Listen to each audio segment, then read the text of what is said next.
From the world of AV programming and control with James King, I'm Steve Greenblatt, and this is Ask the Programmer. Hey, James, I'm glad that we have a chance to chat today, and we have an episode where it's just you and me talking about a pretty interesting topic. How are you? Oh, I'm doing good. I definitely agree. I think this topic is a good topic and could be a loaded topic for everyone out there. So hopefully we'll see where it goes. Okay, I do think it's one that's sensitive because we're going to talk about compensation for AV professionals and programmers, and there's a lot of talk about this on Twitter. There's been dialogue in various capacities, and no, by no means is there one answer for anything, and we always are advocates for everyone making as much money as they are worth. So I just want to start there.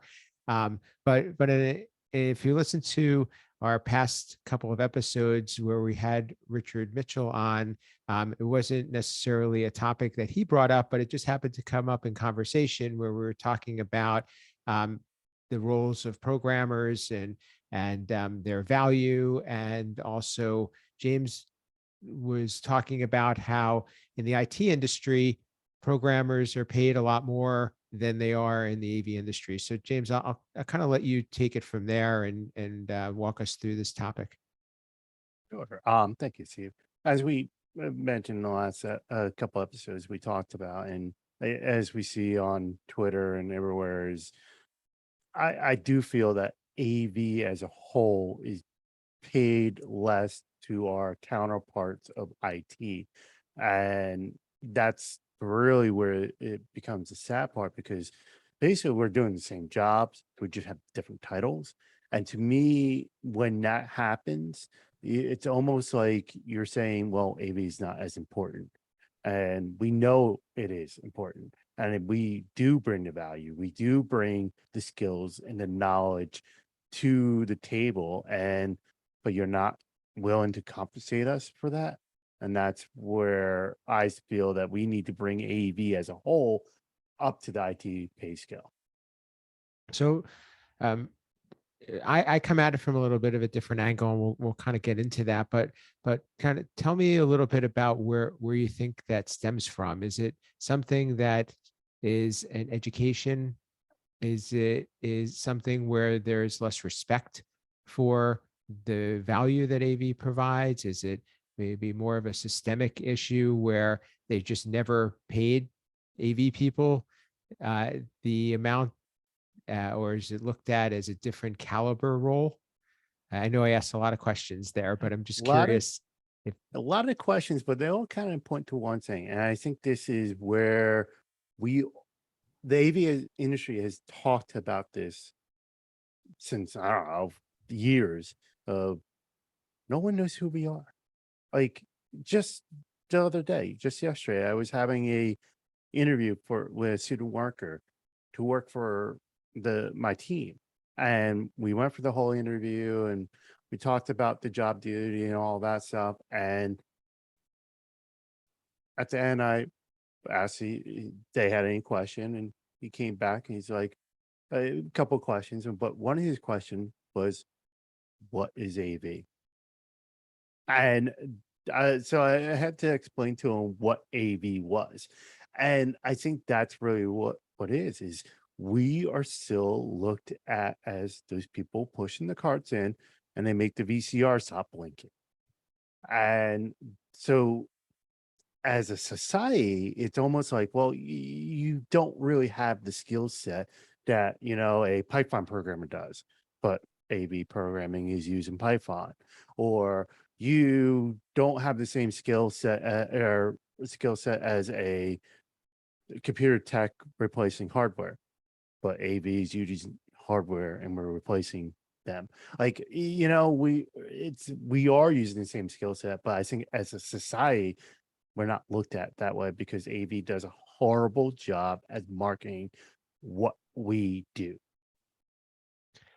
so. You would think about that in the last couple of years. We're recording this in 2022, post well, coming out of the pandemic, still in the, a COVID world, but back to more in person. If it wasn't for AV, how would business have been able? I mean, I can't even imagine that even with all of the assistance and even with everything that went on to keep business going financially, we would have survived, because I just don't think, I mean, AV is really what made it happen, in my opinion. Oh, I agree with you there. And mm, a lot of people started to see more value in AV because of that. But then I also go to this notion is go ask your parents. They know what Zoom is, but ask them, is that AV or IT? They're probably going to say, hey, that's technology, that's IT. They're not going to call it AV. Like, that's the thing is people, I mean, we all walk around with AV in our pocket, a cell phone, but they're called tech giants. They're tech companies. Apple, Google, these people, these companies are known as tech giants or IT giants, but they are making devices that have cameras, microphones, displays, all AV products. Interesting thought there. So I wonder, so is it a branding thing? Is it a labeling or terminology thing that is holding us back? So from my perspective, I have two things that I could share. One is that I am a big believer in that the the compensation, the attention, the value is provided when you satisfy a niche. And if you're just a generalist in any type of a field, if whether it's in technology, whether it's in IT, whether it's a programmer, whether it's a computer technician, you're a generalist. And as we know, in the medical field is probably the best example of that. Generalists and specialists are two different leagues. So we are really specialists. AV represents a specialty within technology and within IT and within the computer world. So it should draw greater attention because we know some, but what we do, not everybody can do. So to me, that spells we should have more demand, and with more demand should be in higher compensation and higher reward, let's call it.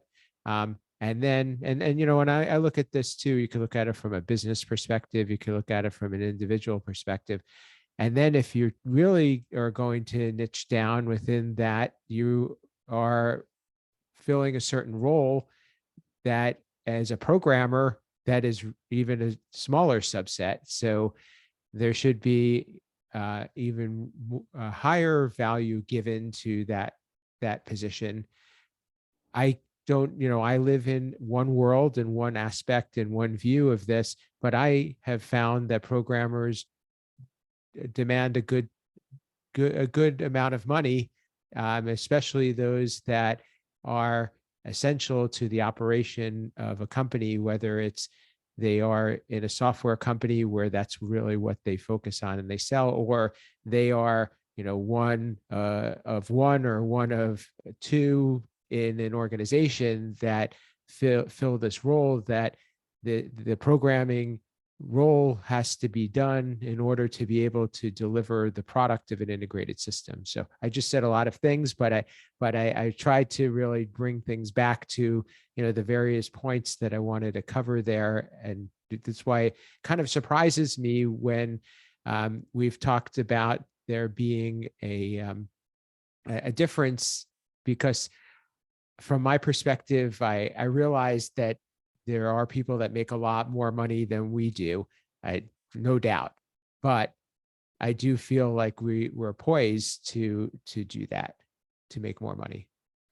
I understand what you're saying, especially on the programming side, because I do see folks who I almost want to say take advantage of it. Is as you mentioned, like if you have one programmer, that person basically can sit there and ask for whatever they want because if they don't get it, they walk away. And what are you going to do? You know, like take an example is if you have a family vehicle and you're a one vehicle family, a one car for your family, and that car is having problems and you take it to the shop and they say, hey, this is going to cost you $1 million. Yes, I'm using a high number there. You're either going to pay that $1 million or you're going to buy a new vehicle. You have no options. Now, if you are a multi-car family and one car has a problem, then yeah, you can be like, okay, I'm gonna shop around. I can find or that can wait. Like it's not a problem. But yes, that's the problem I feel is you do have people who generally say, well, you can't do this without me. You're gonna pay me whatever think it should be. And there are some people who do take advantage of that and put a high number on their line item. And then you'll have folks like Steve and myself who see that line item and be like, yeah, no, that's too high. No way we're paying that much. Could we know better? It's that's a problem. Is people are trying to take advantage of the unknown situation, the way I take it. And on the flip side is, for me, I really try to look at things through a business lens. And if we could charge more and we can get more and we can provide value and clients are willing to pay, that reward needs to be there. It's a two-way street. Like we win together, we lose together. We need to be able to say that, if I'm selling programming and my services are and we're getting paid well for our services, I want to pass that down to the people that are making it happen. Um, the flip side is that knowing how your skills are valued in the market and being able to be realistic about that. So, but it's a very interesting topic because I think that it comes from a lot of different angles, and I think that there are some organizations that are realistic or that are trying to be more fair, and then there are others that aren't.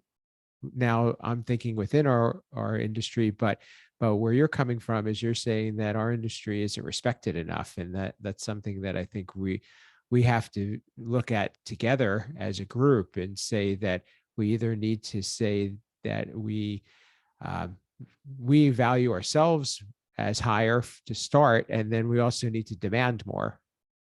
That and I wouldn't go as far as a that we're not respected. It's that we're unknown. And that's kind of our own fault. Cause you look at any plays, your stage crew are the unknown people. They're dressed in all black. They're not supposed to be seen. Uh, that's what we are. AV. We are people in the background. We're not supposed to be seen. Which so theoretically we're doing that, and that's actually hurting us in as a society wise because no one knows what it is. Let's take an example with projector mapping, and you have events out there like, take a hockey event. They do tons of projector mapping on the ice. How many people sitting in those stands understand that's AV? They don't.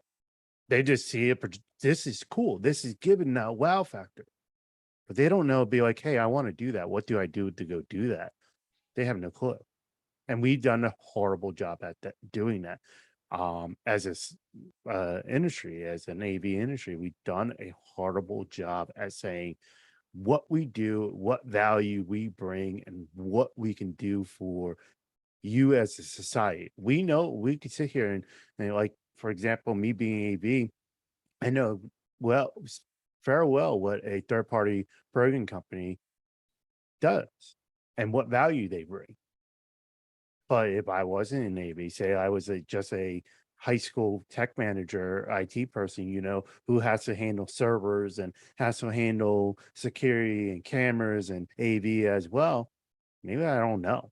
And, and I don't know the value a third program company brings or a integrator company brings. And then you have those people who take advantage and give black eyes. Because I actually had that, not even AV wise. I had a friend of mine who served on the school board of a local school contact me. He's like, "Hey, we just got this quote in for a whole bunch of Chromebooks." And he told me what it was. And he's like, "This seems extremely high."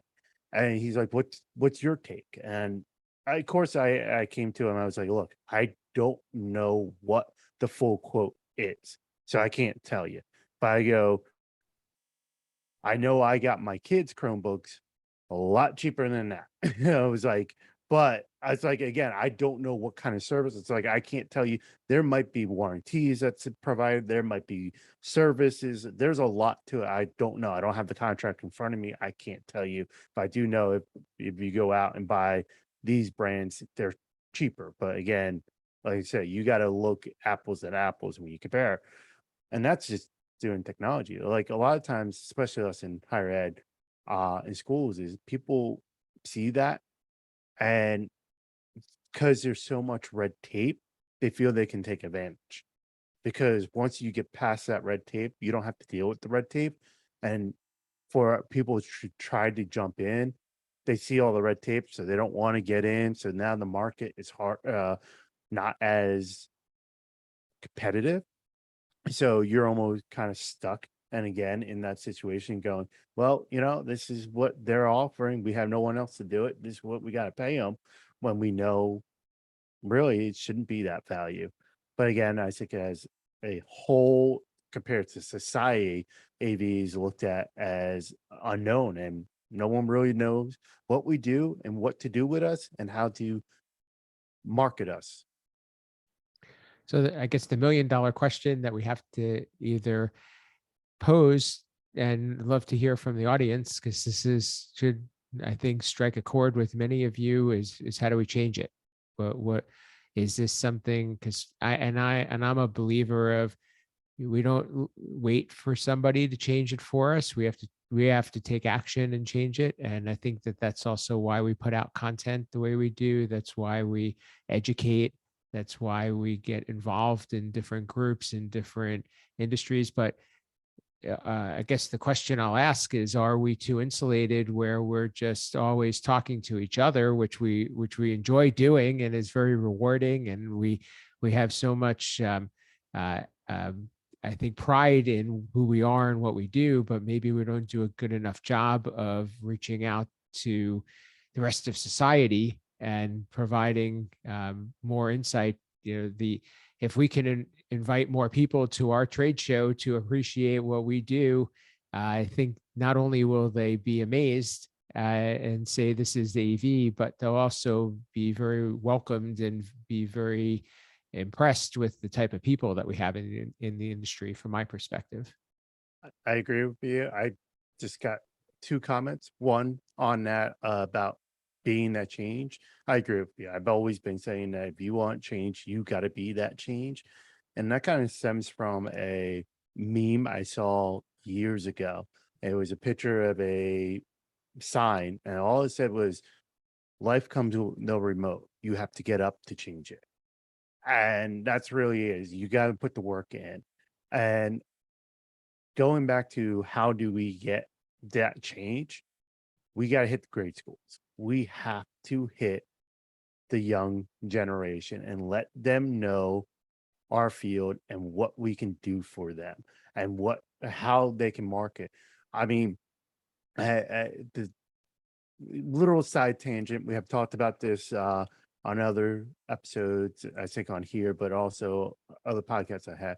But like, uh, I don't know how many people are on LinkedIn and follow Tammy, uh, I know she used to work for you, Steve, but she shared a story of a little girl who was a play-by-play announcer for her local baseball team, Little League. She never thought that was a career for her until she was at a Major League Baseball and heard a female announcer. And that story is there's a whole bunch of things in, but that's true. Like, knowing that that is a valuable career and a markable career, not just for young females, not just for minority, but for anybody, and that we do a horrible job at that. I mean, ask anyone how they got in AV. It's a, oh, I fell into the industry. Why are we falling into this industry? This is a great industry. We all love it, but we're all falling into it. Why? Again, we do a horrible job at marketing.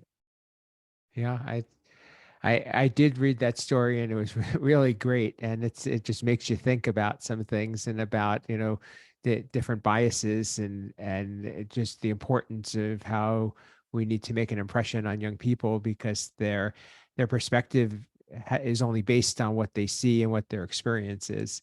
But yeah, I I definitely respect and applaud all the things that you're saying because it's important. I think so. Maybe what we need to look at in the future for both this show and other ways is trying to highlight more of those people who are newer to the industry and give them a voice and a platform, but also try to figure out how do we get more of them, what brought them here and what advice do they have to help bring more people in.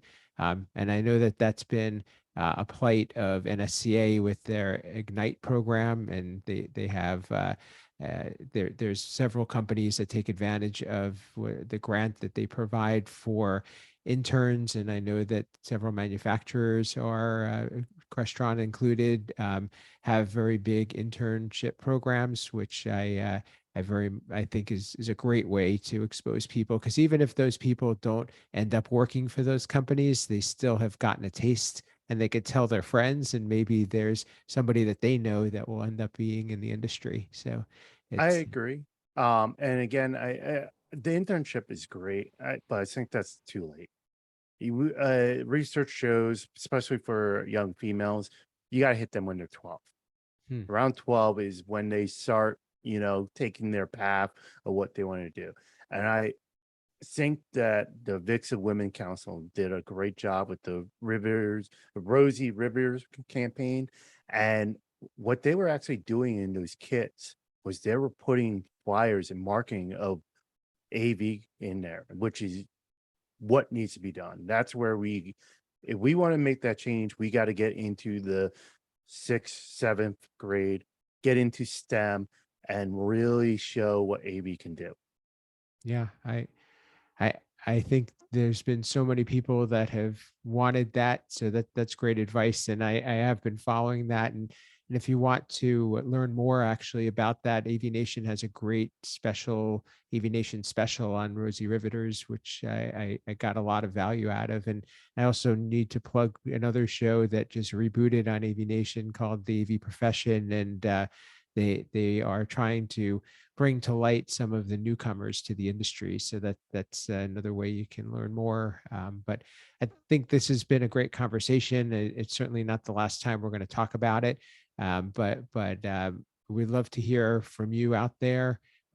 Your comments, your thoughts. We touched on a few different areas, so I'm sure that it's going to strike a chord. But please reach out to us. And James, how can they reach you and learn more about the content that you're putting out?